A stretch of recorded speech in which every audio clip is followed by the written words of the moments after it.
নমস্কাৰ অষ্টম দৰমহা আয়োগ সম্পৰ্কত এটা সুখবৰ আহিছে। কেন্দ্ৰীয় চৰকাৰে নিজৰ 50 লাখ কৰ্মচাৰী আৰু 65 লাখ পেঞ্চনধাৰীৰ বাবে অষ্টম দৰমহা আয়োগৰ বাবে টাৰ্মছ অফ ৰেফাৰেন্সক অনুমোদন জনাইছে। এতিয়া অষ্টম দৰমহা আয়োগৰ পেনেলে 18 মাহৰ ভিতৰত নিজৰ পৰামৰ্শ চৰকাৰক দাখিল কৰিব লাগিব। পেনেলে চৰকাৰক জনাব যে ফিটমেন্ট ফেক্টৰ কিমান ৰখা হ'ব আৰু ইয়াৰ দ্বাৰা নতুন বেচিক দৰমহা নিশ্চিত হ'ব। অৰ্থাৎ দৰমহা কিমান বাঢ়িব এতিয়া আমি সঠিককৈ ক'ব নোৱাৰি। এয়া 18 মাহৰ পিছতহে বুজিব পৰা যাব। ৰিপৰ্ট অনুসৰি এইবাৰ ফিটমেন্ট ফেক্টৰ 1.86 পৰা 2.4% হ'ব পাৰে। 1 জানুৱাৰী 2026 পৰা অষ্টম দৰমহা আয়োগৰ পৰামৰ্শ কাৰ্যকৰী হ'ব পাৰে। তাৰ পিছত নতুন দৰমহা আয়োগ কাৰ্যকৰী হ'ব। প্ৰতি 10 বছৰৰ মূৰে মূৰে নতুন যি পে কমিশ্যন হয় সেই অনুসৰি 1/1/26 পৰা অষ্টম পে কমিশ্যন গঠন হ'ব আৰু নিজৰ পৰামৰ্শ অনুসৰি এইবাৰ ফিটমেন্ট ফেক্টৰ 1.86 পৰা 2.47% হ'ব পাৰে বুলি বিশেষজ্ঞসকলে মত পোষণ কৰিছে। 1 জানুৱাৰী 2026 পৰা অষ্টম দৰমহা আয়োগৰ পৰামৰ্শ কাৰ্যকৰী হ'ব পাৰে। তাৰ পিছত নতুন দৰমহা কাৰ্যকৰী হ'ব আৰু কৰ্মচাৰীসকলে লাভ কৰা যদি কিছু পলম হয় সেয়া এৰিয়াৰ হিচাপত দৰমহাৰ সৈতে সংযোগ কৰা হ'ব। গতিকে অত্যন্ত সুখবৰ আহিছে। প্ৰথমে আমি জানি লওঁ টাৰ্মছ অফ ৰেফাৰেন্স বা TOR নো কি। TOR হ'ল দৰমহা আয়োগৰ কাম কাজৰ দিশ নিৰ্দেশকাৰী দস্তাবেজ।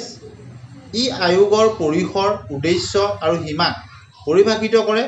ইয়াত এয়া নিশ্চিত হয় যে আয়োগে কি সমীক্ষা কৰিব, যেনে দৰমহাৰ গাঁথনি, বানচ, পেঞ্চন আদি কিমান হ'ব, কিমান বাঢ়িব দৰমহা বৃদ্ধিৰ বাবে এক নিৰ্ধাৰিত সমীকৰণ থাকে য'ত আটাইতকৈ ডাঙৰ ভূমিকা গ্ৰহণ কৰে ফিটমেন্ট ফেক্টৰে। সপ্তম দৰমহা আয়োগত এয়া 2.5% আছিল। তেতিয়া ন্যূনতম বেচিক দৰমহা আছিল 6,000 টকাৰ পৰা বৃদ্ধি হৈ 18,000 টকা হৈছিল আৰু এইবাৰ যদি 2.47% ফিটমেন্ট ফেক্টৰ কাৰ্যকৰী হয় তেন্তে বেচিক দৰমহা 44,000 টকাৰ আশে-পাশে হ'ব পাৰে। আৰু এক অংকৰ জৰিয়তে আমি ইয়াক বুজাবলৈ চেষ্টা কৰোঁ। ধৰি লওক আপোনাৰ বেচিক দৰমহা 18,000 টকা আৰু ইয়াত যদি 2.47% ফিটমেন্ট ফেক্টৰ ধৰা হয় তেনেহ'লে হ'বগৈ 44,460 টকা আৰু অৱশ্যে যদি ফিটমেন্ট ফেক্টৰ 1.86% হয় নতুন বেচিক পে হ'বগৈ 33,480 টকা। গতিকে 2.86 পৰা 1.92 ভিতৰত ফিটমেন্ট ফেক্টৰ হ'ব বুলি বিশেষজ্ঞসকলে মত পোষণ কৰিছে। আৰু কিমান হ'ব গ্ৰছ দৰমহা। গ্ৰছ দৰমহাত বেচিক দৰমহাৰ সৈতে হাউচ ৰেণ্ট এলাউন্স আৰু DA সংলগ্ন হয়। DA অৰ্থাৎ ডিয়াৰনেছ এলাউন্স মূল্য বৃদ্ধি অনুসৰি দিয়া হয়। বছৰত দুবাৰ বৃদ্ধি পায় DA। এতিয়াৰ হিচাপত DA যদি ধৰা হয় তেতিয়াহ'লে নতুন দৰমহা গঠন হ'লে তাক 0 হিচাপত ধৰা হ'ব। হাউচ ৰেণ্টটো 3টা শ্ৰেণীত ভাগ কৰা হয়।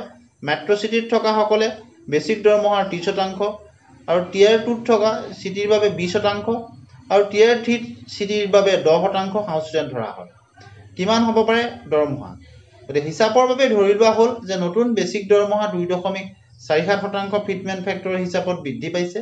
তেতিয়া নতুন বেতন 44,460 টকা হ'ব পাৰে। HR-এ 30% ধৰি লওক, DA 0 বুলি ধৰি লোৱা হওক। এই ফৰ্মুলা হিচাপত ন্যূনতম দৰমহা 44,460 টকা যোগ 13,338 টকা সমান 57,798 টকা ন্যূনতম বেচিক দৰমহা হ'ব। গতিকে আপোনালোকে নিশ্চয় বুজি পাইছে অষ্টম দৰমহা আয়োগ হ'লে কিমান দৰমহা আৰু পেঞ্চন বৃদ্ধি হ'ব।